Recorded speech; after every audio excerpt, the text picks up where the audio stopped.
네, 안녕하세요.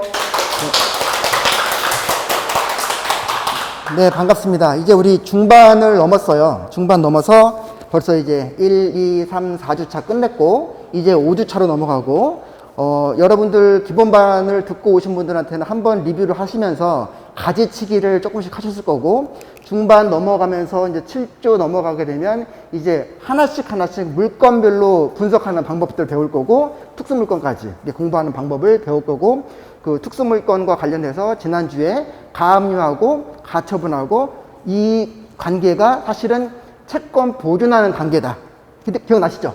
자, 채권 보존하고 그 다음에 실질적으로 이제 소송 들어가는 거고 판결 받고 그 다음에 강제 집행을 하는 거고 맞죠? 이렇게 진행된다는 거 말씀을 드렸습니다. 자, 이어서 이제 5주차 수업은 오늘 지난번에 이제 물건 분석까지 했죠. 우리 뭐 배웠는지 기억나세요? 혹시 이때 제일 먼저 했던 게 권리 관계를 밀도 있게 설명해주는 등기사항 전부 증명서. 굳이 제가 다시 얘기 안 해도 되죠? 표제부, 갑부, 을구 다 기억나죠? 가처분 어디 들어간다고 그랬어요? 가처분. 갑부라고 그랬죠? 갑에서 비읍 빼면 다 가잖아, 가. 그래서 가압류, 가처분, 가등기 다 갑구에 들어가요. 근저당권은 을구죠? 지상권도 을구죠? 또 지역권도 을구고, 전세권도 을구고, 맞죠? 맞죠? 왜? 전세권. 한참 생각하셔, 왜? 소유권과 관련된 거는 다 갑구에 찍히고, 제한물건들은 다 을구에 찍힌다고. 못 빼고, 유치권 빼고. 유치권은 점유를 기반으로 하니까. 맞죠? 제일 마지막 시간에 배울 거지만, 그 내용 배웠고, 적어도 우리가 건축물 대장을 볼 줄 알아야 된다고 그랬죠. 그렇죠? 우리가 보통 아파트 할 때 공급 면적은 무슨 면적 플러스 무슨 면적이었어요?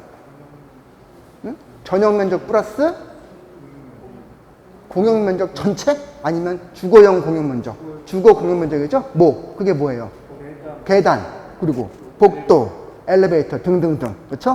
그런 것들 해서 우리가 공급 면적이라고 얘기를 했고, 그 두 개 외에도 토지를 볼 때 공적 장부가 뭐뭐 있었어요? 토지할 때.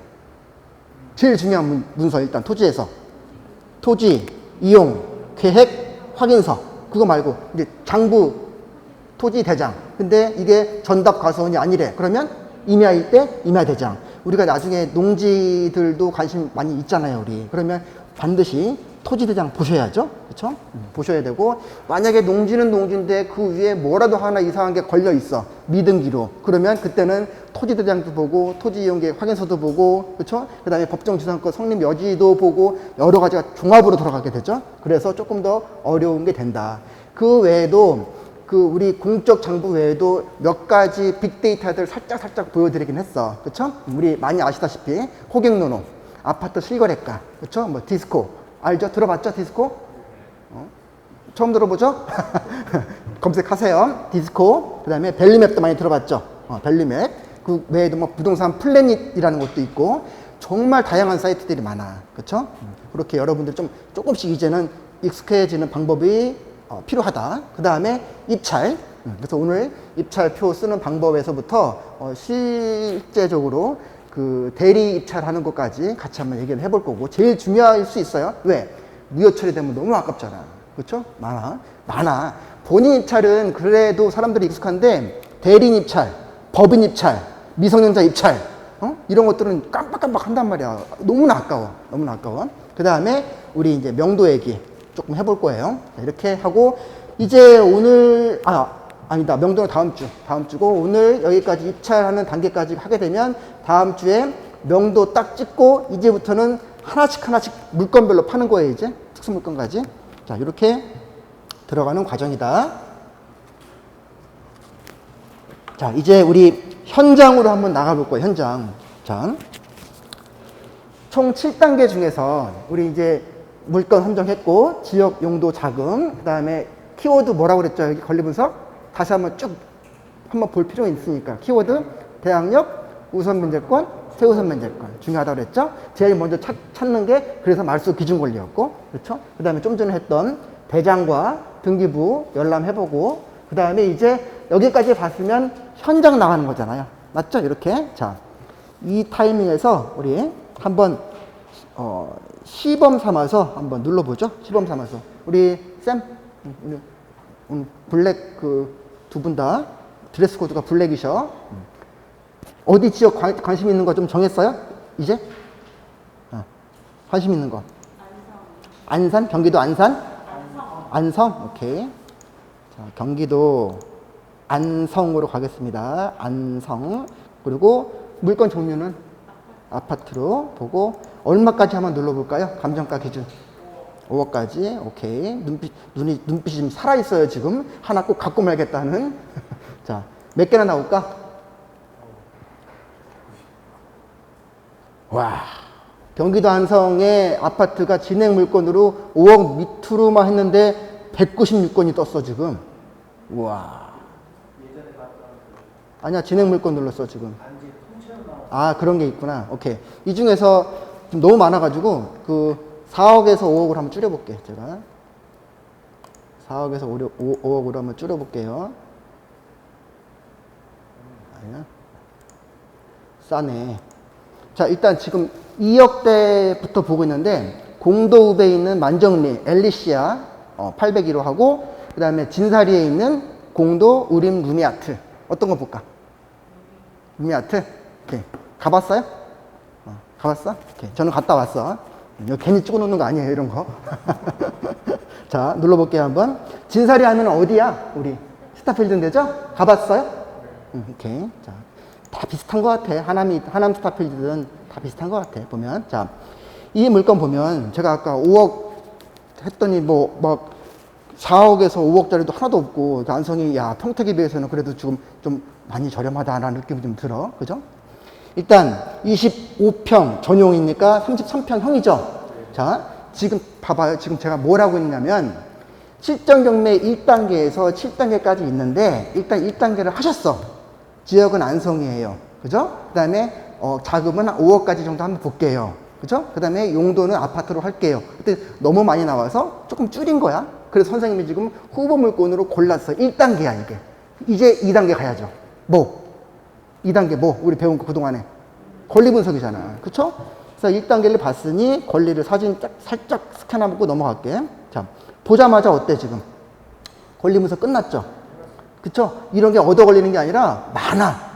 응? 다 투자자들이 아니야. 실거주자들도 많아. 여기 봤더니 어쨌든 그럼에도 불구하고 얘가 말소 기준 걸리고 돈 달라는 애들 다 모였고 현대캐피탈이 담보 걸어놓고 얘가 경매 넣었으니 이미 경매였죠? 다 없어지는 거 맞고 소유자가 있나 임차인이 있나 봤더니 여기 등재인 없대. 그쵸? 채무자 왜? 그럼 권리분석 끝났잖아. 이제 몇 단계? 3단계지 이제. 3단계가 뭐?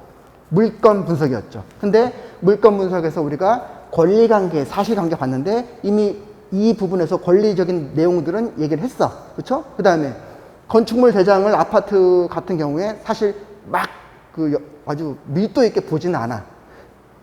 다 세대라든지 상가주택이라면 반드시 봐줘야 될 필요가 있는데 웬만한 아파트들은 건축물 대장 뭐 봐도 별 다른 내용이 없어. 그쵸? 우리 봤죠?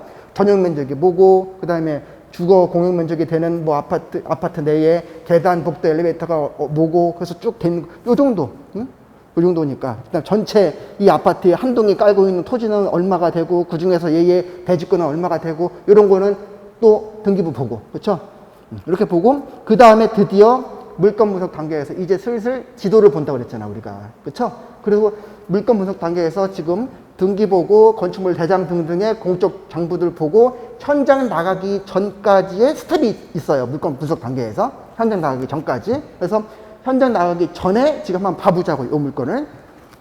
자, 우리 아직 현장 안 나왔어요. 제일 궁금한 거는 지도겠죠. 그쵸? 요거 날짜 7월 5일 얼마 안 남았네? 그죠? 얼마 안 남았어? 자, 봤더니 조금 줄여볼게요. 자, 여기 딱 누르자마자 바로 스타필드 나왔고, 그렇죠? 나왔고, 조금 더 위에서 평택대학교도 여러분 많이 다 지나가 봤죠? 평택대 지나고, 여기 휴링턴 플레이스 다 지나고, 여기 지나서 스타필드 바로 옆에 있는 데이고, 아파트 단지들로 좀 둘러싸여는 있죠? 일단 단지 세대 수도 한번 볼게. 조금 키우면 나오죠? 여기 쌍용수익닷컴 776, 여기 550, 막 크진 않아. 고만고만한 건 340, 940, 이렇게 좀 크네, 공도우림. 그 다음에 얘네들은 굳이 우리가 지적 편집도 안 눌러도 아 상가들을 쭉 둘러싸여 있구나, 그렇죠? 여기는 아니구나, 그렇죠? 여기는 이제 뒤에 막혀 있는 데구나 그런 거 보이고 아 여기는 뭔가 좀 그 뭐라고 할까 뭐 공업 지역 내지 이런 것들이 좀 아닐까라는 생각도 좀 잠깐 들고 아 녹지 지역이네. 자, 볼게요. 봤더니 여기 이제 여기는 다 지금 여기 스타필드랑 이거 나오고 뒤에 아파트 이 아파트가 조금 더 앞에 있네. 도로변하고 좀 가깝고 그렇죠? 이런 데 있고 그 주거용 물건을 찾는 분들은 일단 교통부터 볼 텐데 일단 안성이면 이 평택보다는 사실 교통이 좀 안 좋잖아. 물론 고속도로를 많이 지나가더라도 그렇죠? 그렇게 지나가고 상권 뭐 이 정도 있고 그 다음에 학교는 조금 가까우면 좋겠는데 초등학교가 양진초가 조금 떨어져 있긴 한데 뭐 서울은 아니니까 뭐 이렇게 보면은 학교 한 7, 8분 정도 초등학교 이 정도 보이는 것 같고 다른 것들은 뭐 크게 뭐 염두할 건 없을 것 같아. 요 정도 되는 그 물건이다. 그리고 지금 이제 요 정도의 본 상태에서 이제 슬슬 이제 현장 나갈 준비를 하는 거죠. 요런 대략적으로 파악을 하고 자 현장을 아직 안 나가봤지만 또 사진 한번 볼게요. 우리 입구 쪽에서 한번 볼게요. 입구 지금 보면 여기가 주차장으로 들어오는 데인가 봐. 여기가 입구가 그렇죠? 그랬더니 여기 반대편을 바라보는 거고 이렇게 돼 있는 거를 지금 한번 보셨습니다. 그러면 이제 이 물건에 우리가 입찰을 하려고 했을 때 과연 체계적으로 입찰을 하려면 뭐부터 우리가 봐야 될까 이런 거를 오늘 이제 같이 공부를 해 나가는 거예요. 자, 일단 우리가 그동안에 각종 공부도 살폈어요. 그렇죠? 물건 분석 단계에서. 그래서 현장 조사라고 써 놓은 것 자체를 보니까 일단 경매에 나온 물건을 직접 이제 두 발로 가는 거죠. 직접 살펴서 해당 물건의 공적 장부, 뭐 건축물 대장, 토지 대장, 임야 대장, 주거 말고 토지라면 그렇죠? 근데 이 물건에 우리 그 등기부도 받겠고 건축물 대장도 받겠고 했겠지만 그런 각종 공부하고 직접 눈으로 보는 현황을 비교 검토해서 이게 중요한 말이야. 지금 요게 지금 여기 보게 되면 새로운 사실을 발견한다는 게 중요하다고 그랬죠? 그렇죠? 현장 나갔는데 새로운 사실이 별로 없으면 현장 뭐 나가는 의미가 크게 없잖아. 일단 우리가 나가게 되면 2D예요, 3D예요, 4D예요. 4D야. 우리는 여태까지 계속 이거 2D 잘해봐야 3D 비슷하게 보는 거지 4D를 보는 거라고. 근데 우리가 육감 맞나? 맞죠? 육감. 그렇죠? 식스센스라고 하니까. 근데 냄새 맡고 보고 이런 것들을 다 보고 심지어 경사도 직접 느껴보고 이렇게 직접 봐서 장단점을 확인해서 두 가지 정한다고 제가 지난번에 기본반에서 얘기했죠? 입찰할지 말지, 그죠? 그 다음에 입찰가 산정은 얼마를 해야 할지. 자, 예를 들어서 좀 전에 예를 든 게 우리 지역을 안성으로 했고, 그죠? 그 다음에 용도를 아파트로 했고, 자금대를 지금 한 2억에서 한 5억 정도로 일단 봤어요. 이렇게 했더니 지금 한 2개 정도 떴는데 만약에 여기 안성 말고 또 다른 물건 또 이렇게 했을 때 이 2개가 아니라 한 2개에서 한 5개도 될 수 있죠. 그렇죠? 그러면 하루에 임장 동선 한번 짜보는 거야. 짜서 자 이렇게 내가 지금 관심 있는 예를 들어서 입찰 기일이 매각 기일이 7월 5일이래요. 그러면 A 물건, B 물건, C 물건, D 물건 각각 다 물건 선정, 권리 분석, 물건 분석 다 하고 같은 날 지금 현장 나간 거죠. 그러면 하나하나 이제 우리가 체크해야 될 사항들이 다 있잖아. 그렇죠? 하나하나 다 체크를 하고 그래서 나의 결론이지. 응? 결론. 뭐 점수화해도 되고 얘는 100점 만점에 뭐 80점, 얘는 60점, 얘는 55점, 얘는 90점. 이러면 이게 제일 관심이 있다는 얘기잖아요, 지금. 그럼 현장 나가서 새로운 사실 등등 체계적으로 이것들을 우리가 다 이렇게 일목요연하게 정리를 해 두는 게 좋기는 해. 그렇죠? 근데 우리가 그 기억력이 많이 없다 보니까 3개 넘어가면 우리가 몰라요. 3개 넘어가면. 그러니까 임장 끝나고 나서는 이런 것들을 정리를 해 두셔야 돼. 이게 제일 관심이 있어. 그러면 만약에 입찰을 하겠다 할 때 요거를 선택할 확률이 높죠. 그럼 여기 2가지. 첫 번째 입찰 확정 여부. 아 그래 나는 D다. D를 입찰하자. 그러면 현장 갔다 와서 얘는 다 탈락인 거지. 입찰가 입찰 확정 여부에서 얘는 패스잖아, 패스. 얘만 확정된 거잖아요. 그 다음에 초이스할 게 그렇다면 입찰가는 얼마를 쓸까? 그래서 현장 갈 때 항상 부동산까지 방문을 하는 거죠, 우리가. 이렇게 해서 지금 아까 좀 전에 한 4개 A, B, C, D를 골랐지만 이렇게 우리가 관심이 있는 물건들을 골라서 동선 짜고 시세도 보고 상가나 토지는 조금 더 파악하는 게 힘들죠. 일단 기본적으로는 아마 네이버 부동산 많이 볼 텐데 가장 유사한 물건들을 골라서 같은 평에, 같은 조건에, 같은 입지에, 같은 연식에 이런 거 다 보고 상가든 토지든 똑같은 거 찍는 거야. 그래서 제가 아까 말씀드렸던 그런 빅데이터들을 잘 활용을 하시라고. 그렇죠? 몇 가지. 그리고 그 다음에 지역별로 왜냐면 이 땅값이 비싸다는 거는 땅으로 보는 게 아니라 이 아파트를 보시면 돼. 그 지역에 신축 아파트를 보면 돼. 신축 아파트 비싼 게 땅값 센 애들이니까. 그렇죠? 요거 보시고 임장하고 그 지역의 부동산 보고 그 다음에 해당 물건에 대해서 조금 더 주력해서 보고. 자, 오늘의 메인은 이제 요런 쪽이 될 것 같아. 오늘 지금 뭘 할 거냐면 주거용 물건, 그 다음에 상가, 그 다음에 토지를 여러분들이 입찰을 하고자 할 때 어떤 거를 주목하세요라는 얘기를 할 거예요. 그게 뭐냐면 사실 이거야 지금 이거 체크 포인트들 여기 써놓은 거. 응? 요거를 지금 하나씩 제가 설명을 드리는 거예요. 첫 번째 거는 예를 들어서 지금 주택이야. 조금 전에 공도 우림 루미아트라고 해. 응? 그리고 우리가 지금 만약에 가신다면 혼자 가지 마시고 몇 분이 같이 모여서 가셔야 돼요. 그래야 왜 그래요? 우리 임장 갈 때 왜 몇 명이 몰려다니는 거야? 혼자 안 가고. 왜 그러는 거예요? 아까 새로운 사실 발견하라고 했죠. 나는 너무 좋은 거야, 그 아파트가. 응? 근데 어떤 그 입찰자 시각에서는 자기 딸이 초등학교 1학년인 거야, 지금. 학교를 보내려는데, 우리 딸을 7, 8분을 걷게 해야 되네? 이거부터 볼 거란 말이야, 그분들은. 근데 누구는 그런 대상이 아니기 때문에 그냥 상권 좋고 여기 뭐 마트가 있고 뭐 이런 것들을 보지. 실내 골프는 있는 거야. 이런 거 보는데 딴 사람은 다른 걸 본다고. 이게 다 모여야 돼. 그게 대중이에요. 그쵸? 그게 다 모였을 때 매력도가 다른 사람도 다 많다라고 판단이 되면 예를 들어 여기 분단이 다 갔어. 임장을 10명이 갔어. 다 좋다는 거야. 그럼 법원 가도 다 좋다고 생각하는 사람들만 모이겠네. 입찰가가 높아지겠네. 근데 5명이 갔어. 4명은 여기 별론데 그래. 그럼 법원 가도 그런 거야. 그렇죠? 그래서 같이 다니는 거야 우리가. 그렇죠? 같이. 그리고 본인이 체크를 못했던 사람들도 있고 뭐를 좀 봐야 될 것 같아요. 우리 루미아트 갔어. 응? 그 단지 근처에다가 차 파킹해놓고 보러 갔어. 뭐부터 봐야 될까? 우리의 목적은 입찰 할까 말까? 입찰한다면 얼마 쓸까인데 뭐를 체크를 해볼까? 아파트 앞에 내려서. 응? 시세? 그럼 부동산 일단 가봐야 되죠? 또 뭐 봐야 될까? 지리? 오케이. 자, 제일 중요한 게 입지죠?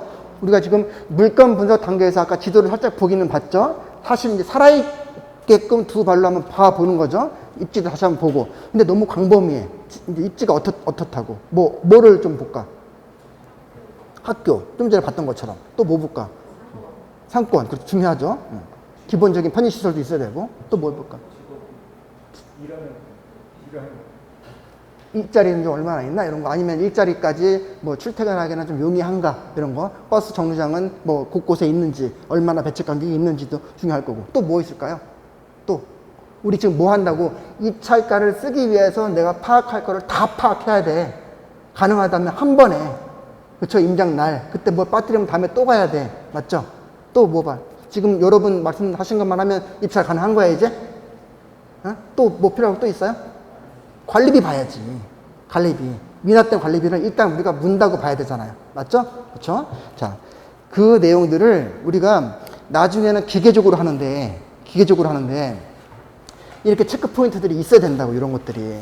거기 자료에 안 나왔나요? 슬라이드라? 그러면 요거 사진을 좀 찍어 두세요. 그러면 일단. 자, 제가 설명을 좀 드릴게. 자, 우리 그 광역시나 지방으로 가게 된다면 버스 중요하죠? 버스? 그래서 지하철, 제일 중요한 건 일단 지하철이고, 그 다음에 버스고, 그 외에 우리 그 1주차 때 수도권 광역에 대해서 정말 많은 걸 봤죠? KTX부터 시작해서 KTX, GTS, 그 다음에 뭐 신분당선, 신안산선, 아마 여러분 기억 많이 나시겠지만, 앞으로의 호재도 있겠네. 앞으로의 호재도. 그 다음에 학교도 중요하지만 학군도 중요하죠? 여러분 참고로 호갱노노 많이 보시겠지만 호갱노노 들어가게 되면 내가 해당 단지 아파트들 주변의 상권이 어떻게 형성되는지 보이죠?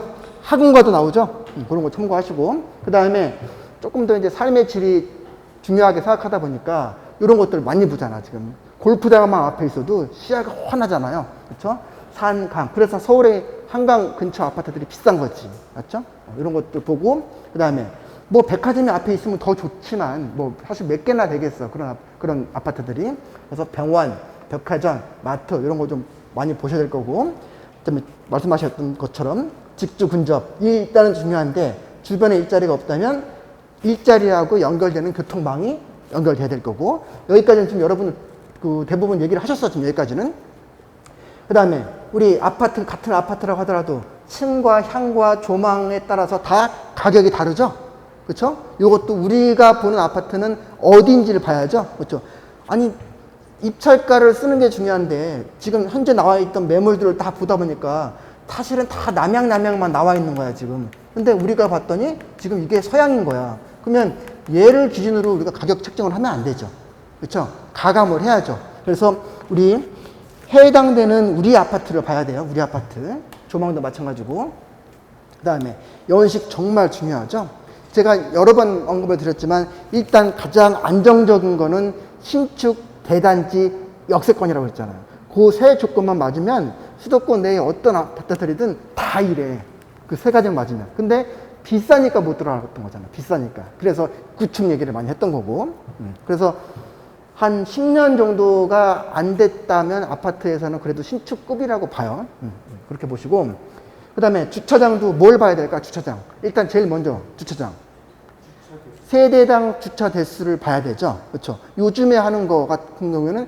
거의 다 1.0대가 넘죠 거기다 주상복합이래 그러면 2대 3대까지도 되죠 그렇죠 그런데 어떤 데는 예전 30년 전에 진 거 0.3대 1 0.4대 1 그러면 주차가 힘들잖아 그러니까 주차가 힘드니까 막 곳곳에 세우잖아요 그렇게 그렇게 되는 거니까 보고 또 지하까지 연결이 되는지 안 되는지도 중요하잖아 그렇죠 뭐 마트 보고 장 보고 했을 때 지하에서부터 같이 올라와야 편하니까 그리고 커뮤니티가 그 아파트 급에 따라 너무나 달라요 지금 어마어마해 다른 게 어떤 데들은 그냥 정말 그냥 놀이터 하나만 달랑 있는 데들도 있는가 하면 어떤 데들은 우리 찜라인 타봤나 혹시 동남아 같은 데라든지 찜라인 타봤죠 뭔지 아시죠 줄 매달고 내려오는 거 단지 내에 그런 시설들이 있는 데들도 있어요 호수도 있고 단지 내에 그런 데도 많고 뭐 심지어 뭐 카페는 물론이고 뭐 실내 스크린 골프 도서관 영화관 많죠 어마어마하게 차이 나는 것들이 신축일수록 그 다음에 좀 전에 말씀하신 거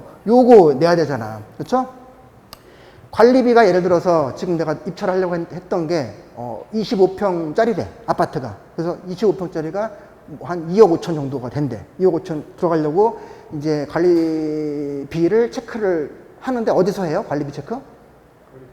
관리사무소에서 하죠? 다 있으니까 그럼 우리가 몇 동 몇 호 지금 경매 나왔는데 요거 관리비 얼마예요 하면 알려주나요?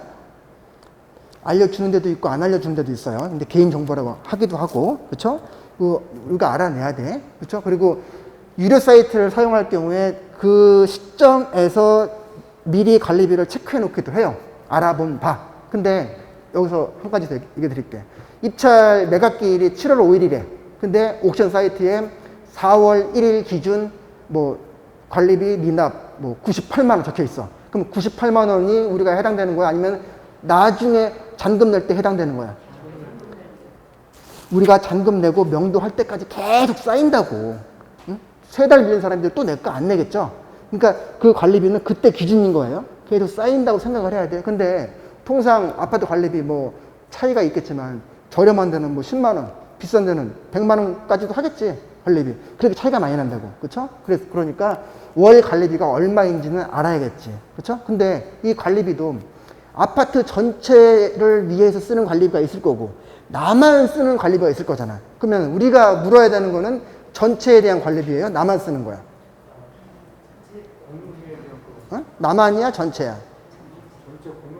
그렇죠? 공용 부분만 되는 거예요. 그러니까 우리가 디테일하게 보려면 그 이제 아파트에서 관리비 통지를 할 때 쭉 조목조목 나누잖아. 이렇게 나눈 것 중에서 어떤 게 전용 부분이고 어떤 게 전유 부분이고 어떤 게 공용 부분인지 알아야 돼. 그렇죠? 우리가 물어내는 거는 공용 부분만 내는 거야. 그렇죠? 근데 보통 공용 부분은 무시를 못하지. 그런데 관리비가 아파트에서도 납부를 계속 하면서 연체가 돼버리네? 그 연체하면 연체 이자까지 같이 들어가죠? 그러면 연체가 됐을 때 그 연체로 인한 이자도 우리가 내나? 그건 아니에요. 그건 아니죠? 그 다음에 아까 공용 부분만 낸다고 했으니까 전유 부분은 아닌 거죠? 그럼 일단 전유 빼고 연체 빼고 그쵸? 그러면 우리가 딜이 될 수도 있겠네? 맞죠? 딜이 되죠? 지금 아까 뭐 98만이라고 했을 때 지금 연체 이자 빼고 그 다음에 전유 부분 빼니까 예를 들어서 뭐 70만 원이래. 그러면 그것만 우리가 문다고 생각하면 된다. 보수적으로 봤을 때. 근데 사실 거기서도 사실 딜은 가능해요. 딜은. 왜냐면 관리비를 납부를 하는 건 이 입주민들의 의무인 거지만 그쵸? 의무인 거지만 관리비를 제대로 징수하는 건 사실 관리사무소 또는 이 입주자들의 그 입주 관리비 정산하고 하는 것들을 용역을 받은 그 업체의 책임이기도 하잖아. 그쵸? 자기들이 잘 못 거둔 거잖아. 딜이 가능하기도 해요. 그 부분에 있어서는. 그리고 통상 관리비가 크지가 않아. 관리비가. 그런데 관리비가 3천만 원 쌓인 것도 봤어. 아파트에서. 3천만 원. 물론 이제 조금 스케일이 있는 아파트죠. 그런 것들은 충분히 입찰가에 반영을 해야죠. 그쵸? 충분히. 근데 통상 안 커, 이게. 그 다음에 우리가 지금 입찰을 한다고 결정을 했다면 얼마를 쓸까? 시세보다는 싸야 되잖아요. 제가 지난주에 그 얘기 한 거 기억나시나? 시세보다는 저렴하게 입찰하는 거 맞죠? 그러니까 개념을 똑바로 할게. 매물 호가. 매물 호가보다는 싸게 사야 되는 거 맞죠? 그렇죠? 그런데 최종 실거래가보다는 어때? 최종 실거래가보다는 높을 수도 있다고 했나요? 지난주에? 그렇죠? 왜? 매물이 귀해. 없단 말이야. 그리고 그 텀이 긴 게 있어요. 2020년 5월 달이 마지막 거래인데 지금 2021년 이제 7월을 향해 달려가고 있어요. 1년이 넘었어요, 지금. 수도권은 1년 동안에 지금 어마어마하게 지금 변했는데. 근데도 불구하고 1년 전 실거래가를 보고 판단하면 안 되지. 그쵸? 몇 명씩은 다 예전 실거래가는 아예 눈에도 안 놓고 지금 이 정도 되니까 여기서 한 몇천 정도만 내가 싸게 받아야지 이 생각을 하는데. 그쵸? 그래서 그 매물 호가도 보지만 실거래가, 과거 실거래가 보고 이것도 잘 돼야지. 예를 들어서 지금은 단기 투자가 조금 어려워졌어요. 욕심이 많이 나. 사실 요즘 시장에서 단기 투자 욕심이 많이 나긴 하는데 예전하고는 좀 많이 어려워진 게 조금 이제 그것도 기회라면 기회인데 어쨌든 만약에 그런 타이밍적인 요소가 필요할 때는 이게 빈번하게 거래가 되는 시장이 좋은 거잖아요. 그렇죠? 그리고 예를 들어서 제가 뭐 의왕을 갔어. 의왕시, 군포시, 또 안산시, 또 시흥시 갔어. 전세 매물들이 없어. 전세 매물들이. 근데 아파트 매물도 2,000세대인데 가니까 5개 정도 있네? 그럼 매물 정말 귀한 거죠. 근데 전세가 다 들어갔어. 없어.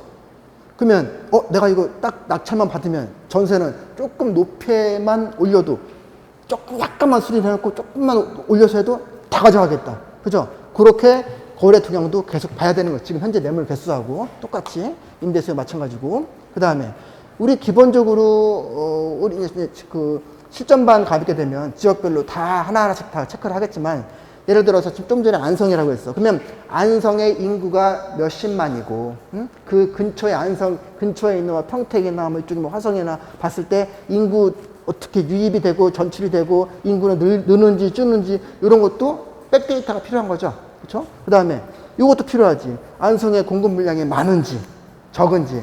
올해는 2021년은 괜찮은데 22년, 23년은 괜찮아지는지. 예를 들어서 21년 7월 달에 낙찰을 받았어. 잔금 처리하고. 그리고 이제 자기는 실거주가 아니니까 2년 전세로 돌리려고 해. 전세를 딱 한 바퀴 돌렸을 때도 이제 우리 마음대로 안 되죠. 2년 갖고 세입자가 나가면 모를까? 그렇죠? 그래서 만약에 어쩔 수 없이 4년까지 가야 될 상황인데 2년 뒤에부터 공급 물량이 막 이렇게 돼버렸대. 그러면 지금이야 내가 여건이 좋은데 별로 물량이 없을 때는 2년 뒤에 판다고 했을 때 와 시장에 새 아파트를 확 몰려버리면 내 거 조금 타격받을 수도 있겠다. 되죠? 타이밍에 대해서. 그러니까 우리가 그 물건 선정에서 지역 용도 자금을 항상 말씀드렸지만 사실 필수는 아니지만 계속 제가 한번 부르짖고 싶은 게 타이밍이야. 언제 팔 건데. 상가도 마찬가지고 토지도 마찬가지고 그렇죠? 언제 팔 건데 그거 대략 좀 염두를 해둬야 돼. 그렇죠? 일단 언제 팔 건데라는 얘기를 하는 순간에 양도세가 확 달라지잖아 지금. 그렇죠? 77%. 응? 토지도 올라가죠 이제. 달라지니까 봐야 돼. 그래서 지금은 정말 웬만하다면 똘똘하는 하나로 몰아서 가는 추세이긴 해요. 적어도 2년 이상 그렇게 해야 조금 마음이 편한데 여러 번 해서 올라가는 것만큼 한 방에 올라가야 되는데 이제 자금에 대한 그 리미트가 있다 보니까 우리가 쉽게 결정을 못 하는 거예요. 맞죠? 자, 이렇게 아파트를 보는 거야. 자, 별로 어렵지 않죠, 아파트? 자, 이제 상가 볼게요, 상가. 이제 또 다른 세계가 왔어, 상가. 1년 안에 상가 한번 입찰해보고 싶다 하시는 분. 1년 안에. 많으시네? 오케이. 업종 여쭤봐도 돼? 업종 여쭤봐도 돼? 이게 투자용이에요? 아니면 실제 자기가 운영할 거야? 투자로? 오케이. 그러면 자기 거 해보고 싶다는 거 하시는 분 혹시? 자기가 직접 운영할 거. 선생님, 요식업 쪽으로? 오케이. 그 다음에 또 손 드신 분 계시잖아. 투자로? 오케이. 자, 이것도 일단 한번 눌러보자, 그래도. 아까 주거에서 한번 눌러봤으니까 이번엔 상가로, 제가 눌러볼게요. 자, 상가 한번 골라보고 싶으신 분? 상가. 오케이. 상가. 지역 한번 골라봐요, 지역. 맨날 다 거기야. 이게 이제 봐봐요. 이제 동영상으로는 이제 전국에서 이제 보게 되고, 그 다음에 강남이면 또 강남, 또는 노원이면 노원. 이렇게 아무래도 자기 지역 위주로 많이 하게 되는데, 이게 그 이제 수도권 분들이나 아예 지방 가면 굉장히 투자처들이 섞여 있어요. 자, 평택이라고 그랬죠, 아까? 오케이. 자, 평택 눌렀고, 그 다음에 상가, 근린 시설 말고 상가 얘기하는 거죠. 구분 상가 얘기하는 거죠. 자, 근린 상가 눌러보고, 가격도 그냥 눌러볼게요. 얼마까지 눌러볼까? 이 정도? 2억에서 5억 정도? 이렇게 구분 상가니까 평택으로 하고, 법원 전체 눌러볼게요. 자, 얼마나 뜰까 봤더니, 딸랑 하나 떴네. 딸랑 하나 떴어. 자, 일단 좀 키워볼게요. 자, 아까는 아파트였어. 공도에 있는 우린 루미아트. 그 진사리 있는 거. 근데 이번에는 이제 신장동 아시죠 다? 그렇죠? 그리고 여기 화신 노블레스 1층 주복이에요. 주상복합. 그렇죠? 1층 상가고 21 사이즈. 그렇죠? 그러니까 한 7평 정도 될까 싶어. 6.4평이래. 6.4평. 이게 전용 면적인 거죠, 지금? 전용 면적. 그러면 일단 그 주상복합이니까 일단 1차 상권은 아무래도 이 주상복합이 경우가 일단 크겠죠. 그러니까 일단 요거를 눌러보고 지금 몇 단계 한 거야 우리 지금 1단계 한 거죠. 똑같이 한번 해볼게요. 연습 삼아서 한번 해볼게요. 그 다음에 2단계 가야겠네. 그렇죠? 2단계 걸려볼게요. 한번 내려가 봤더니 지금 보자마자 또 없네. 볼게. 지금 랜덤인데 이렇잖아 지금. 그렇죠? 볼 게 없어. 얘가 말소 기준이래. 없어진대. 세종이 1억 8천인데 얘가 경매를 넣었구나. 그렇죠? 임차인이 있나 봤더니 없네. 얘 지금 이게 상가 임차인인 거죠 지금. 근데 상가 임차인이 지금 없는 거죠. 그렇죠? 그냥 갖고만 있다는 얘기겠네 일단은. 근데 현장하면 또 다를 수는 있지. 사업자 등록 안 하고 장사할 수도 있잖아 사실은. 그렇죠? 그러면 우리가 아직 이제 2단계는 끝났고 3단계로 가면 물건 분석이죠. 그러면 등기부 지금 대략 받고 그 다음에 건축물 대장도 물론 봐야겠지. 상가니까. 그 다음 한번 눌러볼게. 그래도 떴다면 지금 여기 안 떠있네. 7월 26일 건축물 대장까지 이게 옥션 사이트에 다운받아갖고 연결을 시켜준 게 있고 안 시켜준 게 있고 그래요. 시간상 건축물 대장은 지금 패스할게요. 만약에 대장상에 어떤 이슈가 있으면 적어 놓을 거야. 경매 사이트에. 그쵸? 여기 봤더니 그런 내용은 없어. 주의 환경은 양호하되 그 다음에 차량 진출입 용이하고 버스 정류장도 있대. 그리고 12필의 사다리형 토지고 상업 기타로 이용하고 있고 동측하고 남측하고 접하고 있대. 그리고 현황서상 공실이래. 현황서. 집행관이 갔죠 지금? 근데 공실이래. 근데 공실도 짐이 일부 있는 공실들도 있어요. 가게 되면. 그리고 임차인은 없다. 그러면 권리상으로는 내가 하자는 없겠다. 그렇죠? 그래도 불구하고 우리 아까 그러면 지금 여기 아직 안 갔어 우리. 아직 안 갔지만 그래도 사진 잠깐 볼게요. 입지 보기 전에 사진으로 먼저 볼게요. 자, 일단 주복이라고 했으니까 요거 좀 그림 보이고 그 다음에 요거 그 다음에 요거 여기 화신 노블레스 그 다음에 요거 보이고 다리도 보이고, 내부 1층, 그리고, 그 다음에, 이거 뭐야? 이거 뭐야? 벽에 붙이는 건가? 이렇게 돼 있고, 그 다음에, 여기, 청소도구, 여기고, 그다음에 개왕도 보이고,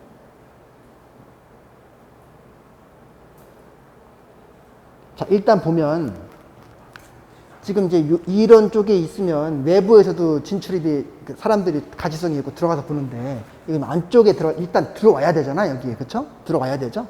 그런 것도 좀 체크를 좀 해보셔야 될 것 같고, 그 다음에 입지로도 한번 볼게요. 지금 우리 몇 단계 하고 있어요, 우리? 3단계 하고 있는 물건 문서. 그쵸? 공부, 건축물 대장, 그 다음에 등기부 외에 빅데이터들을 통하면서 여기 물건을 이제 점점 더 보는 거예요, 우리가. 자, 봤어. 없어졌네. 다시.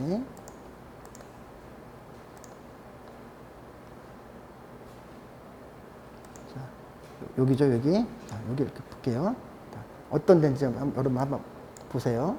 심장 요거. 송탄 터미널, 송탄역. 그쵸? 그 근처고, 좀 올리니까 여기 뭐 아파트 단지로 둘러싸인 데들은 아니야. 그쵸? 그거를 더 쉽게 알려고 편집도 눌러볼게요. 일단 그냥 막 핑크야. 다 상업하는 데들이에요, 여기. 그리고 주상복합 들어가 있고.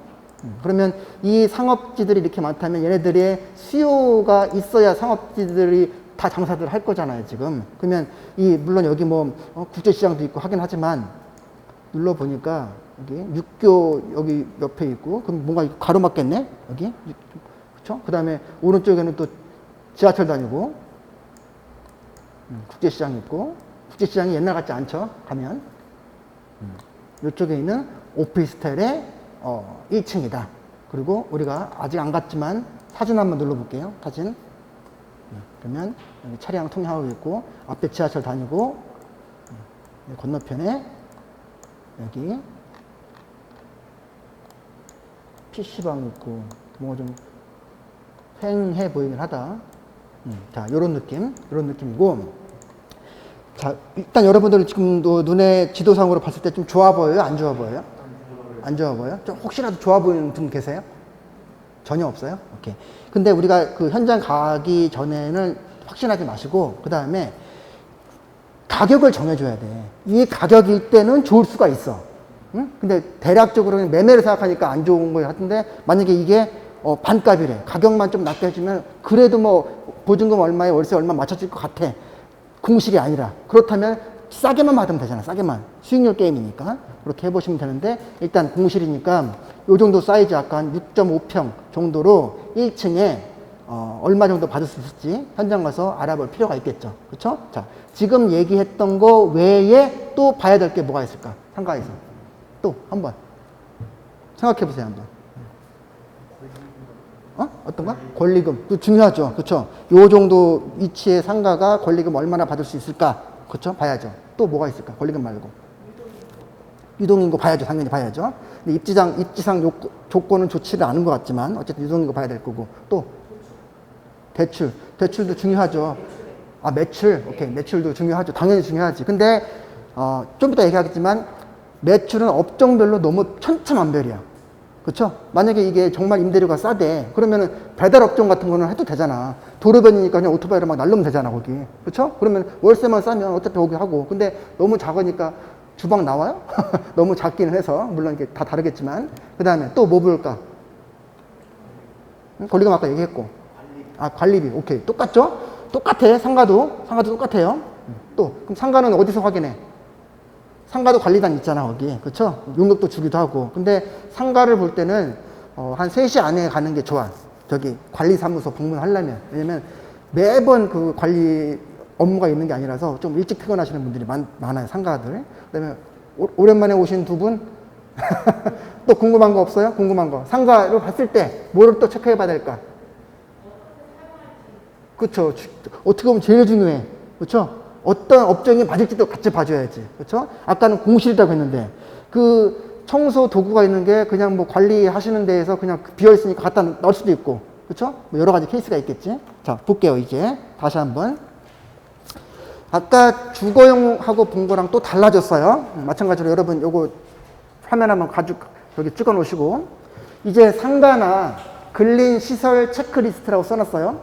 아까 주거는 이 내용부터 나온 게 아니었잖아, 지금. 여기 첫 번째 나오는 게 상권, 입지. 그쵸? 그러면 각 지자체에서 제일 큰 상권이 있을 거고, 예를 들면 서울이래. 그러면 강남 상권, 뭐 홍대 상권, 응? 이런 거 있는 것처럼, 뭐 명동 상권 있는 것처럼, 여기도 이 지역 내에서 여기가 사람들이, 아까 왜냐면 다 상업지라고 묶여 있는데, 그렇게 많이 알아서 찾아오는 동네인지 아닌지를 봐야 되는데, 아까 송탄만 하더라도 제가 몇 번 갔다 했거든. 거기서 햄버거도 먹고 뭐 많이 먹어봤는데 옛날이랑 좀 달라. 예. 자, 일단은 뭐 미군 영향이 크겠죠. 자, 상권 보고 그 상권 안에서 이 상가가 위치하고 있는 입지도 봐줘야 돼. 그렇죠? 입지도 봐줘야 돼. 다 다르니까. 그래서 나중에 그 상가 공부할 때 다시 한번 얘기할 거예요. 이런 부분들은 일단 접근성이 있어야 되고 눈에 보여야 되고, 상가가 막 안으로 쭉 들어가 있으면 안 되잖아요. 유독 정말 그 아이템 잘 만들어가지고 블로그라든지 그런 유튜브라든지 해가지고 찾아가는 상권도 있긴 하지만, 입지도 있긴 하지만 대부분은 눈에 보여야 들어가니까. 그렇죠? 그 다음에 중요하죠. 상가에서도 당연히. 그 아까 주상복합이라고 했다면 주상복합 위에 있는 층들 몇 세대인지도 봐야 되겠지만 돌아다니는 유동인구 같이 봐야 되는 거죠. 거기 봐서 임대 수요도 같이 상가니까 맞춰보고, 그 다음에 동선도 봐야죠, 동선. 근데 여기는 지금 아까 좀 전에 고른 거는 아파트 단지 내 상가가 아니야. 아까 그거는 단지 내 상가였으면 동선이 더 중요하긴 한데, 여기는 지금 동선이라고 해봐야 메인에서 차 타고 다닐 것 같고, 그렇죠? 그 다음에 역은 이 송탄역이 여기 이쪽에 있네, 이쪽, 그렇죠? 그러면 뭐 이렇게 지나가는 사람들도 있을 테니까, 그런 사람들은 송탄역 가는 길에 왔다 갔다 할 거니까, 여기도 뭐 조그맣게 뭐 삼보 데파트 뭐 이런 거 있고, 이 중간중간에 또 뭐 빌라들도 있을 거니까, 그렇죠? 그렇게 송탄역 왔다 갔다 하면서 뭐 볼 수는 있을 것 같아. 요 상가가. 그리고 업종을 지금 현재 공실인데 여기에는 어떤 게 어울릴까를 고민을 우리가 먼저 해야 돼요. 사실은 고민을. 그래서 그 업종을 우리가 임대차 계약할 때 그 업종 위주로 하나 맞추는 게 좋겠죠. 그렇죠? 그리고 그 주변에 어떤 업종들이 있는지도 같이 봐야 될 거고. 그렇죠? 너무 막 하나 업종이 너무 많게 되면 그 업종은 힘들잖아. 그거 보고. 이거는 뭐 우리 지금 이 얘기를 못 했는데 영업 인허가는 굉장히 중요하죠. 영업 인허가는. 아까 그 상가라든지 볼 때는 건축물 대장 반드시 보라고 그랬잖아요. 그렇죠? 근데 거기에 만약에 위반 건축물이 등재가 돼 있어. 만약에. 그렇죠? 그러면 신규 영업 인허가가 나와야 안 나와요? 안 나와.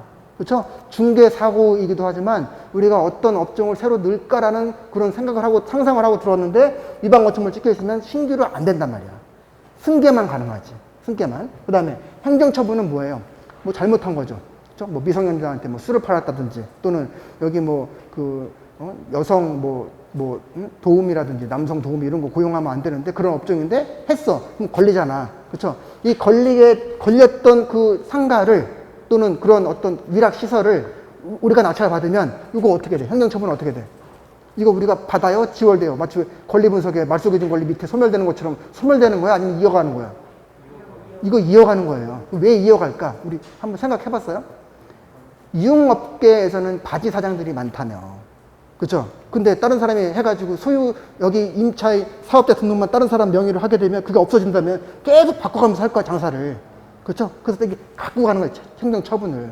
이것도 확인하셔야 된다고. 그렇죠? 그 다음에 시세 당연히 봐야 될 거고, 거래 동향 봐야 될 거고, 일단 기본적으로 수익형이니까 수익률 체크해 봐야 될 거고, 그러면 수익률을 우리 공부 여러 번 했는데, 수익률 체크하려면 뭐를 알아놔야 돼? 뭐를? 현장 가서 뭘 알아야 돼요? 응? 임대료, 보증금, 또 월세 알아야 되겠죠? 그 다음에 그거 둘만 하면 수익률이 나오나? 자, 우리 무대출 한번 해볼게요. 무대출. 자, 대출 안 받고. 자, 무대출 수익률을 뭐가 돼요? 분모. 자기 투자금이죠? 그렇죠? 자본금이 자기 자본이죠? 그 위에는 월세 12번 들어오죠? 그죠? 곱하기 100 하면 되잖아. 근데 제가 지금 수익률을 지금 우리가 알아내야 된다고 그랬잖아. 수익률. 근데 무대출인데 지금 이 자기 자본에서 내가 임대를 주게 되면 내 돈 다 들어가는 게 아니죠. 그렇죠? 일부가 뭐 어떤 형태로 들어와? 보증금으로 들어오잖아, 보증금. 그렇죠? 그다음에 월세가 다 내 돈이 아닌 거지, 이제. 그렇죠? 월세 다 내 돈 맞지? 무대출이니까. 그렇죠? 그러면 지금 여기서 우리 상가 수익률을 알려면 어떤 걸 정보를 알아야 되는 거야, 그러면. 일단 보증금 알아야겠네. 그렇죠? 보증금. 그다음에 월세 알아야겠네. 그다음에 얼마일 때도 이거 알아야겠네. 얼마일 때. 그쵸? 요게 지금 들어가는 총 비용인데 그 중에 일부가 보증금으로 들어오는 거잖아요. 그러면 지금 보증금하고 자기 자본 이거 따졌을 때 지금 실제 낙찰가가 예를 들어 뭐 3억이었다. 응? 3억이었다. 하면 낙찰가가 3억인데 나중에 보증금이 2억, 아니 보증금이 일부가 들어오는 거잖아. 그러니까 요 얼마를 기준으로 했을 때, 낙찰을 얼마를 받았을 때 보증금 얼마에 월세가 얼마 정도 나오겠다 하면 수익률이 계산이 되겠죠. 그러니까 제일 중요한 정보가 이 월세하고 보증금. 근데 낙찰가는 우리가 예상을 하는 거지만 낙찰가 외 실제 현재 상태에서의 매매가를 알아야겠죠. 매매가, 월세, 보증금 3개가 찍으면 지금 현재에서 시장에서 거래되는 수익률을 알 수 있는 거예요. 요거. 그 다음에 요거 아까 얘기했던 것 같이 똑같이 주택처럼 체납관리비 필요하고 요것도 필요하죠. 권리금이 일단은 있는 게 좋다고는 얘기 들었죠, 보통. 근데 지금 이제 조금 많이 줄기도 했지만. 그리고 이런 것도 봐야죠. 아까 좀 전에 왔던 어떤 상가 봤더니 안에 들어가 있잖아, 안에. 근데 이 건물 자체가 다 죽은 경우가 있어. 그럼 아무리 어떤 한두 호실을 잘 해놔도 사람들이 일단 진입을 안 하잖아. 우리 서울 명동 가면 그런 거 많잖아요. 그래서 내부 시설도 중요하겠지만 그 상가 이 건물 자체의 어떤 지금 현재 상태도 중요해요. 활성화된 여부. 그 다음에 만약에 내부 들어왔다면 남자 여자 화장실 깔끔하게 만들어주고 그 다음에 그 안에 어떤 공용시설도 좋아야 같이 시너지를 얻어가겠죠. 상가에서. 그 다음에 요것도 정말 중요한데 아까 업종 중요하다고 했잖아요. 지금 현재 상태로는 여기가 편의점이래. 근데 나는 그 편의점 말고 거기다가 김밥집을 하고 싶어. 그래야 여기가 더 장사가 잘 될 것 같다 할 수 있잖아, 그렇게. 그렇죠? 편의점부터 로얄티도 있다 보니까. 그렇게 한다면 지금 원래는 편의점 용도인데 지금 이제 김밥으로 바꾸는 용도가 필요하니까 요거는 건축 인허가 받아야 되는 거고, 건축물의 용도 변경이라고 해서. 요것도 상가 공부할 때 다시 한번 얘기할게요. 중요해. 여기까지 우리 봐야 돼. 상가 들어가려면. 여기까지. 공인중개사 하신 분들은 조금 아실 거야. 무슨 얘기 하는지. 그 다음에 요것도 봐야죠. 경우에 따라서는 주차장을 굉장히 중요한 상가들이 있어요. 뭐 실내 뭐 스크린 골프장 이런 것들이라든지. 그래서 주차장이 필요 없는 데도 있지만 주차장은 필요하다면 주차장 중요하죠. 그래서 상가 가면 뭐 여기부터 여기 라인은 A 상가의 주차장 다 써놨잖아요, 이렇게. 그렇죠? 이렇게 보고. 자, 이번에 토지 한번 가볼게. 이뻐요, 토지? 토지를 우리가 낙찰받는 이유는 보통 두 가지로 귀결이 되는 것 같아요. 토지는 하나는 지가 상승이죠. 그게 자연스러운 지가 상승일 수도 있고 주변의 개발 호재에 따른 교통 호재에 따른 지가 상승일 수도 있고 또 하나는 건축하려고. 그러면 건축하기 좋은 그런 땅들을 위주로 하겠네요. 현재 상태로는 건축을 할 수 없으니 건축할 수 있는 상태로 만들 수 있는 토지를 또 사겠네. 그런 것들. 그렇죠? 자, 또 토지 볼게요. 자, 아까는 또 달라졌어. 지금 제가 얘기했다시피 상가나 주택이나 또는 토지나 입찰하는 그 목적도 다르고 체크하는 포인트도 달라요. 아까 상가 얘기할 때는 제일 먼저 나왔던 게 상권 입지였다고. 그렇죠? 접근성, 가시성. 근데 토지 나오니까 바로 지금 도로부터 나왔잖아. 왜? 기본적으로 안전하게 하려면 도로를 잡고 있어야 땅값도 당연히 올라갈 거고 주택도 줄 수 있으니까. 그렇죠? 근데 사실 도로 있는 땅이 많아, 도로 없는 땅이 많아. 없는 땅이 훨씬 많아요. 근데도 낙찰이 막 고가 낙찰되는 거 많이 보죠. 다 뒷단을 생각하고 받는 거죠. 그런 내용들이. 도로 보고, 도로 안 접한 거 보고 우리 맹지라고 하는 건 아시죠? 맹지. 그 다음에 도로도 이게 현황 도로냐 아니면 지정 고시된 진짜 도로냐 다 다를 거고, 지자체에 따라서도 현황 도로를 인정하는 데가 있고 안 하는 데가 있어요. 항상 그 지자체 조례 판단하고. 제가 토지 하시는 분들은 필수적으로 얘기하는데 공무원들한테 전화하는 거 여러분들 그 막 두려워하시면 안 돼. 그렇죠? 그렇다고 설레하지 말고. 토지 하시는 분들은 공무원들한테 토지 그 전화를 많이 해야 돼. 입찰하기 전에. 그거를 여러분 막 두려워하시더라고. 많이 해야 돼요. 많이 해야 돼. 이런 거 마찬가지로.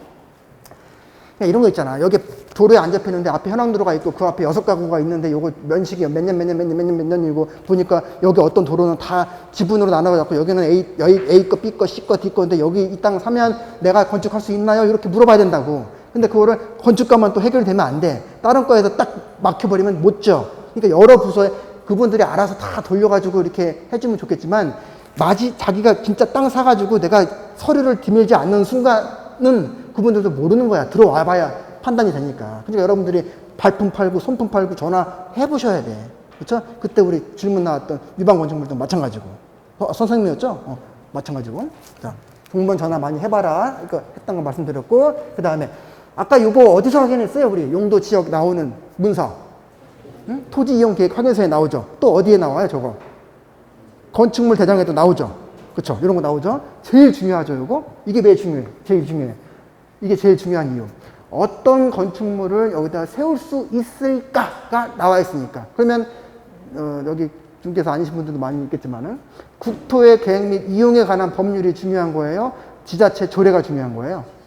응? 일단 국계법 상에서의 리미트를 보고 그 안에서 해당 조례를 봐야 되잖아. 그렇죠? 그렇게 봐야 되고 가끔 가다가 지자체 조례까지 봤는데 지구 단위 계획이 또 별도로 있어. 그러면 지구 단위 계획 봐야 되는 거죠. 근데 이런 것들 혹시라도 나중에 토지 다시 하겠지만 토지 이용 계획 확인서를 지금 얘기를 하는 거야. 그걸 보게 되면 거기에 여기는 용도 지역이 뭐고 용도 구역이 뭐고 또 지구 단위 계획 구역 했고 또 뭐 정비 사업 진행 이런 거 다 써 있단 말이야. 힌트가. 거기서부터 출발하는 거라고 토지는. 마치 우리가 매각 물건 명세서에 비고 보는 것처럼 토지 이용 계획 확인서 내에 그런 내용들이 떠 있어. 거기서부터 출발하는 거라고 토지는. 그렇죠? 자, 그 다음에 사용 현황 당연히 봐야 될 거고 분명히 임야라고 써 있어. 갔더니 다 시멘트 칠해놨네? 이게 임야가 아니잖아 지금 가면. 평평하고. 그렇죠? 다르다는 거야 지금. 사용 현황하고 실제 지목하고는 다를 수 있다는 거 판단하셔야 되고. 자, 물론 도로, 용도 지역, 사용 현황 다 중요한데 우리 정도 수준이라면 요 정도는 알고 해야 되겠죠. 요 정도는 알고. 그렇죠? 이게 근데 어디랑 연결됐어요, 여기? 우리 실전 경매 7단계 할 때 제일 첫 번째 줄에서 교통 호재, 개발 호재 공부 다 했죠. 지자체별로 이렇게 분석하는 거다까지 얘기를 했고 7점반 따로 하시는 분들은 그 경기도권, 인천권, 서울권 쭉 이제 이 교통 호재든 전부 다 정리를 하는 부분도 있는데 어디 지역을 고른다면 적어도 요것들은 봐야 된다고 얘기했어요.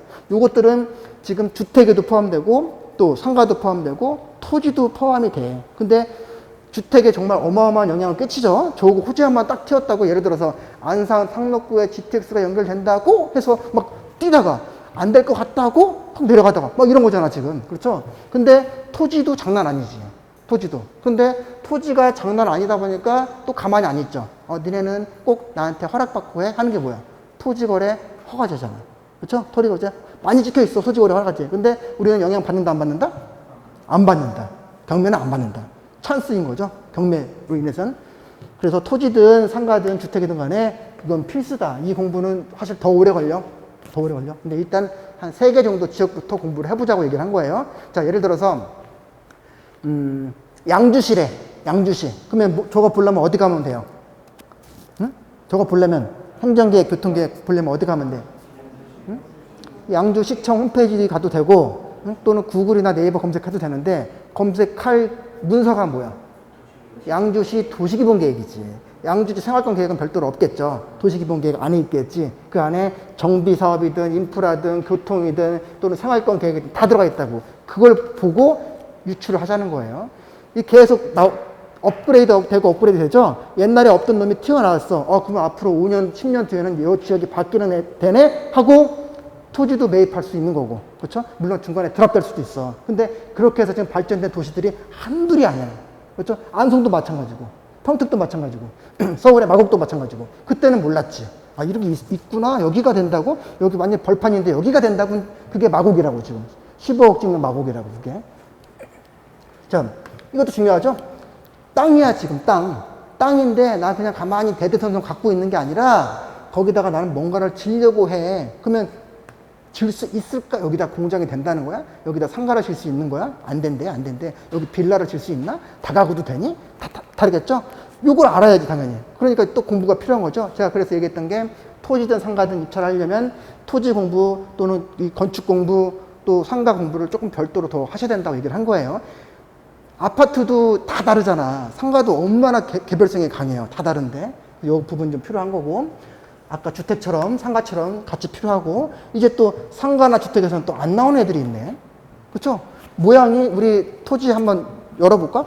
모양이 천차만별이에요. 못생긴 토지들 굉장히 많아. 굉장히 많아요. 우리 안 눌렀구나 아까. 오케이. 하나 눌러볼게요. 토지 한번 찾아보실 분. 토지. 지역 한번 찾아보세요. 지역. 쌤. 화성. 좀 멀리 가면 안 돼요, 우리. 자, 화성 눌러볼게요. 화성. 자, 화성에 여기를 토지로 누를게요. 그냥 전체 다 토지. 토지 지목이 몇 개예요? 지목. 응? 지목. 28개잖아. 지목이 되게 많아. 그쵸? 근데 저는 그냥 토지로 한번 눌러볼까 하다가 너무 많이 나올 것 같아서, 농지를 눌러볼게요. 농지. 그러면 전답 과수원이죠? 그쵸? 논, 밭, 과수원. 그쵸? 경기도 화성으로 해서 가격. 5억. 똑같이 할게. 2억에서 5억까지 눌러볼게요, 한번. 자, 지금 경매 사이트로 보고 있는 거예요, 제가. 그쵸? 눌러봤더니 딱 한 건 떴어. 응? 화성에. 화성 향남에 뭐가 지나가나? 응? 안중역, 향남역 얘기 나온 거 있잖아. 뭐죠? 우리 서해선 얘기했잖아 그때. 그렇죠? 아까 얘기했던 개발 호재, 교통 호재랑 연결되어 있던 거잖아. 그게 나온 얘기가 지금 수년 전에 나온 얘기야. 그거 사실은 그때도 막 사람들 막 향남 가고 안중 가고 그랬어요. 근데 토지라는 게 이게 중간에 한번 터져야 되는데 이게 너무 이게 이렇게 갔다가 또 이렇게 갔다 이러는 거지. 그걸 잘 보려면 집원을 찍으면 개별공시지가 나오죠. 개별공시지가가 항상 올라가요? 떨어지진 않아요? 떨어질 때도 있어. 개별공시지가 다운했다가 다시 올라가. 근데 그런 호재들이 터지면 확 올라가지. 어디 전화 오는 건가? 이렇게 눌러볼게요. 지금 우리가 1번 첫 번째 물건 선정 받고 이게 물건 선정이고 두 번째가 이제 권리 분석인데 볼게요. 자, 딱 봤더니 볼 게 있어요, 없어요? 없죠. 일단 뭐 전문자 만나지 못한 여기에 사업자 등록을 할 거야, 전입신고를 할 거야. 그쵸? 없죠? 여기 아무것도 없고, 전문자들 만나지, 뭐 땅을 항상 지키고 있지는 않을 거잖아. 그쵸? 전문자 만나지 못했고, 얘 밑으로 다 없어지고. 그쵸? 자, 권리분석은 끝났어. 그런데 주의사항이 하나 뜨네. 주의사항. 농지 취득 자격 증명 요함이라고 써있죠, 여기. 일단 권리상으로 하자가 없어요, 지금. 똑같죠? 이 권리 분석하는 건 똑같아. 근데 농지 취득 자격 증명원을 내래잖아. 그쵸? 그러면 자격이 너 되니? 라고 물어보는 거잖아. 그러면 시구 읍면사무소에서 요거를 받아줘요. 그쵸? 그래서 여러분들이 낙찰이 되면, 요거 낙찰된 거 아니죠? 7월 16일자에 낙찰이 되면 그대로 이제 법원에서 여러분 법원 영수증 주잖아. 그거 갖고 여기 가는 거야. 어디 가냐면 여기 항남 읍사무소. 그쵸? 여기 가서 요거 낙찰 받았습니다. 요거 농지 취득 자격 증명원 요거 발급해달라고 하면 기다리면 바로 주기도 하는데 보통 한 이틀에서 한 4일 정도는 걸려요. 그렇죠? 요거 갖고 법원에 대출을 해야 돼. 그 일주일 내에. 그 일주일이 무슨 날이다? 매각허가 결정한 날이죠? 그걸 안 들어가면 결정이 돼야 안 돼. 보증금 어떻게 해? 난리죠. 굉장히 중요하죠. 그런데 여기 봤더니 우리 그 용어 설명에서 한번 있었죠, 이거? 농지를 취득하려는 자는 신청서와 농업영향계획서를 시구 읍면장한테서 받아서 매각 결정 기일까지 법원에 제출해야 되고 미제출 시 보증금 몰수될 수 있으니 잘 확인해라 라고 이미 나와 있는 거죠. 그러니까 토지 입찰할 때 농지증을 내래. 그러면 이미 어디다 전화해야 돼? 그 읍면 확인해가지고 읍사무소 전화해야지. 그래서 요 집원이 이렇게 되는데 요거 농지증 발급 가능합니까? 라고 물어보고 진행을 해야겠죠? 안 그러면 몰수당하니까. 그렇게 한번 확인하시는 부분이 있고 토지 얘기할 때 다시 한번 그 얘기는 할게요. 일단 권리상으로는 그 정도만 패스하고 그 다음에 이제 3단계 물건 문서 넘어가면 일단 등기부는 받고 이제는 건축물 대장이 아니라 토지 대장을 봐야겠네, 그러면. 그렇죠? 토지잖아, 지금. 그렇죠? 토지 대장 우리가 정부24 들어가서 요 지번 대고 떼어보면 되겠죠? 여기 지금 링크 안 돼 있으니까. 그렇게 보시고, 그 다음에 토지 이용 계획 확인서도 여기 있나 볼게요. 링크가 되어 있는 것도 있고 없는 것도 있고 그렇거든? 눌러볼게요. 이것도 나중에 할 거지만 다시 한번 눌러볼게요, 그냥. 자, 그러면 이런 식으로 떠. 지금 일단 답이래, 답. 그죠? 그 다음에 개별 공시지가 제곱미터당 88,000원. 그렇죠? 우리 여기다가 3.3 곱하면 되죠? 그러면 평당, 세금 매기기 위한 평당 공시지가가 나오는 거죠? 그렇죠? 그러면 한 27,000원 정도 된다고 쳐. 한 3만 원 된다고 쳐. 그 정도 되는구나. 시세가 아니라 세금 매기기 위한 기준이. 그렇죠? 한 3만 원 정도 되는구나. 아, 3만 원이 아니라 30만 원 정도 되는구나. 그렇게 판단하시면 돼요. 그리고 요거를 누르면 연도별 보기에서 쭉 개별 공시지가가 어떻게 올라가는지 보인다고 지금. 요거는 사실 별로 막 이렇게 올라가는 추세는 아니야, 지금. 공시지가로는. 근데 팍팍팍팍 뛰는 데들이 많이 있죠.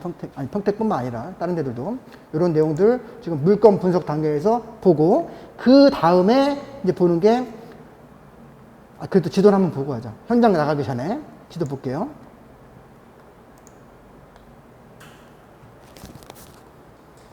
지도를 보고 있어요, 지금 우리. 하길리. 자, 여기 향남역, 여기 향남, 봉담 쪽에 지금 최근에 분양들을 많이 했어요. 이제 질 데가 없으니까 막 짓는 거 많아, 지금. 여기 DSTG 아파트, 여기도 많이 나왔죠.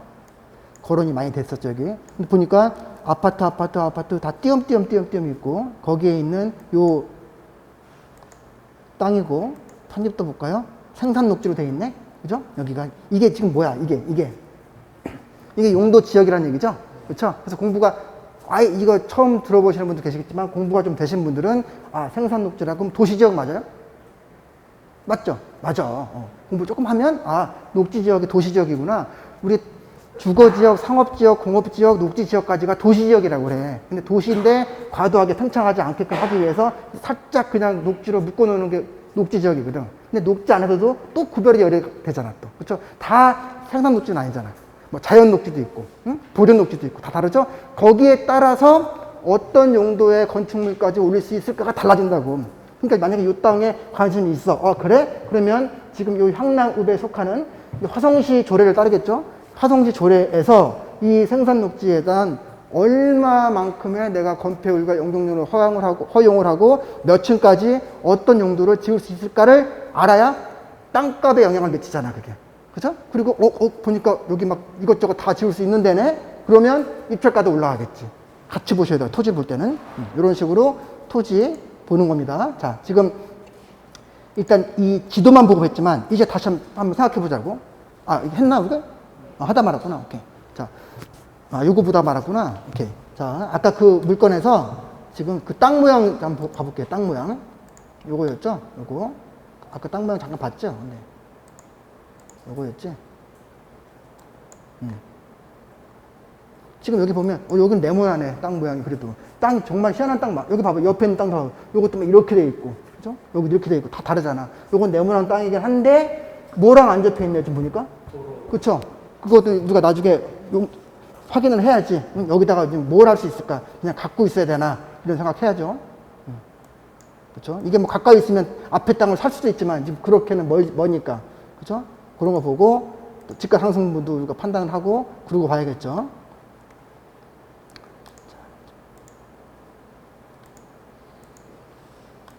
자, 어디까지 봤냐면, 그리고 이것도 다 달라요, 지금. 이거. 땅이 꺼져 있으면 메워야 되고, 땅이 솟아 있으면 쳐야 되고, 그렇죠? 그것도 다 비용이죠?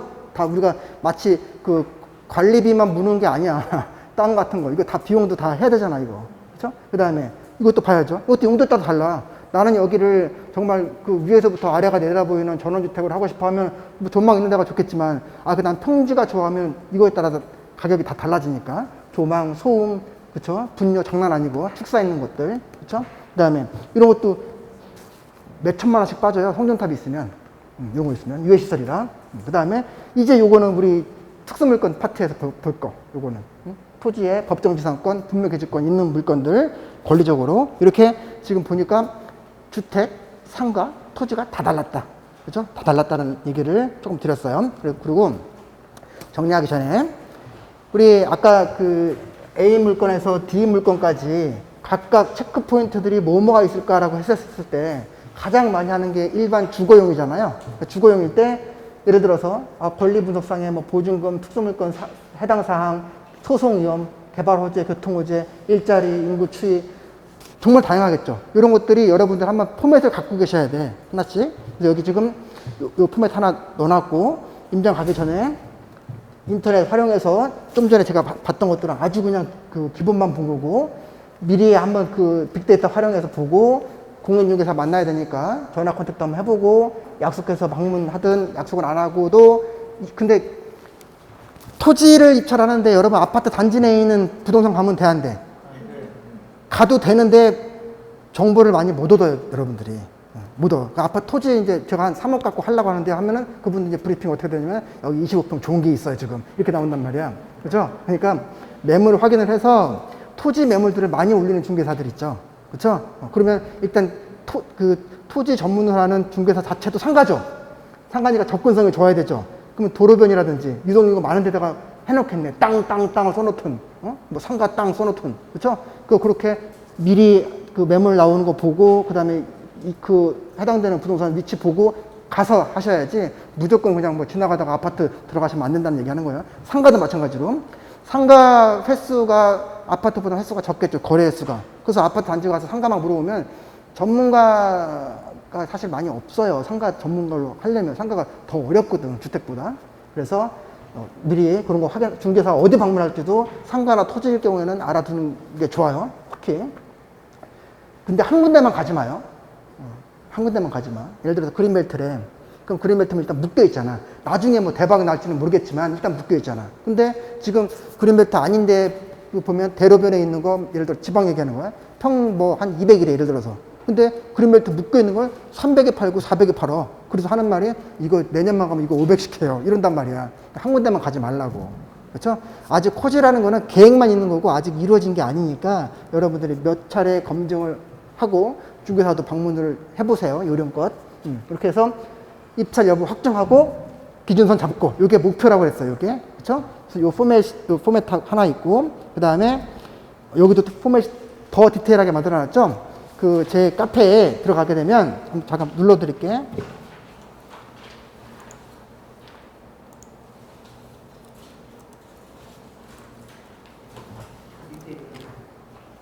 여기 있어요. 자, 카페에 보게 되면 여기에 지금 제가 로그인 안 했죠. 로그인 안 하면 보이나? 안 보일 것 같은데 로그인 안 하면 볼게요.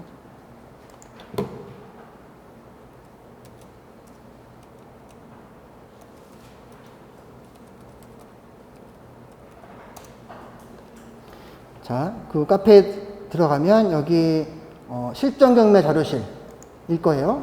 여기 들어가게 되면 여기 뭐 유방건축물 이행강제금도 있지만 내려가서 여기 임장 프로세스 및 스마트한 경매 물건 임장 방법 또 임장 후 해야 할 일 해서 여기 임장 체크리스트 여기를 여기 첨부 파일로 올려놨으니까 다양하게 상가부터 해서 올려놨으니까 그것들 여러분들이 임장할 때 한 번씩 출력해가지고 요런 걸 보면 되는 거 요걸 올려놨다고 이렇게 엑셀로 올려놨으니까 그거 보시면 될 것 같아 하시고 자 스마트한 경매 물건 임장을 아마 안 해보신 분들은 부동산 방문하는 것도 조금 좀 낯설어 하시더라고 부동산 방문하는 근데 한 2번만 해보시면 그냥 가서 1시간씩 막 얘기하고 나오고 그래요 보통 일단 동선 체크해야죠 동선 그렇죠 내가 오늘 몇 개를 볼 건지 그 다음에 어디를 가볼 건지 그거 보고 그 다음에 주민센터 전입세대 열람을 뗀다든지 또는 뭐 관리사무소를 방문한다든지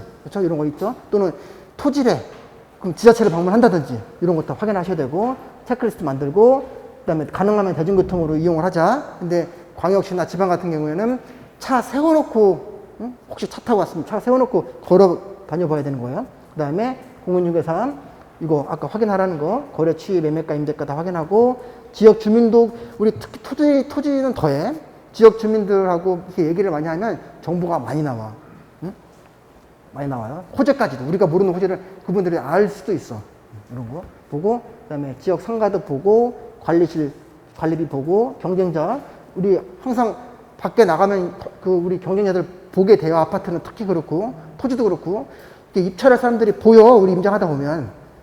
저 사람 저기 임장 여기 왔나 보다. 눈에 보여. 자, 그 다음에 점유자 확인하고, 이런 것들, 우편함, 계량기, 전단 다 확인하고, 요거는 우리 그때 공부했죠? 이해관계자는 내부 열람할 수 있다 그랬죠? 그쵸? 그런 특수물건 같은 경우에는 또는 선순위 임차인이라면 이런 것들도 우리가 알아둘 필요가 있지. 그쵸? 이렇게 스마트한 경제, 경매 물건 임장하려면 이런 것들을 다 알고 임장을 해야 돼요. 임장할 때, 요 체크리스트 보여드렸고, 요거는 아까 미리 주택하고 상가하고 토지하고 하나씩 제가 골라서 한번 봤죠? 1단계부터 쭉 봤죠? 그럼 어디까지 끝나는 거야? 이제 4단계까지 끝나는 거야. 그렇죠? 4단계 딱 끝나고 우리가 집에 귀가할 때는 이미 머릿속에 정해졌죠? 두 개가. 뭐? A, B, C, D에서 A, B, C 안에 D 들어갈 거야. 그런데 D를 가봤더니, 중개사 갔더니 왜 이렇게 사람들이 너무 많이 오네. 이 물건을 왜 이렇게 많이 물어봐. 경매나고 다 하는데 왜 그냥 매매인 척하고 물어보는 거예요. 하도 많이 왔다 가서. 아, 많이 왔다 갔구나. 응? 그러면 좀 높게 써야겠구나. 이런 것까지 다 나오죠? 이렇게 정보를, 우리가 새로 아는 정보들이 많고, 가격까지도 입찰하기 직전까지 오는 거니까. 이렇게 끝나면, 그 다음에 뭐야? 이제, 그래서 얼마 쓸 거 되잖아. 그쵸? 요거는 10분 쉬었다 갈게요.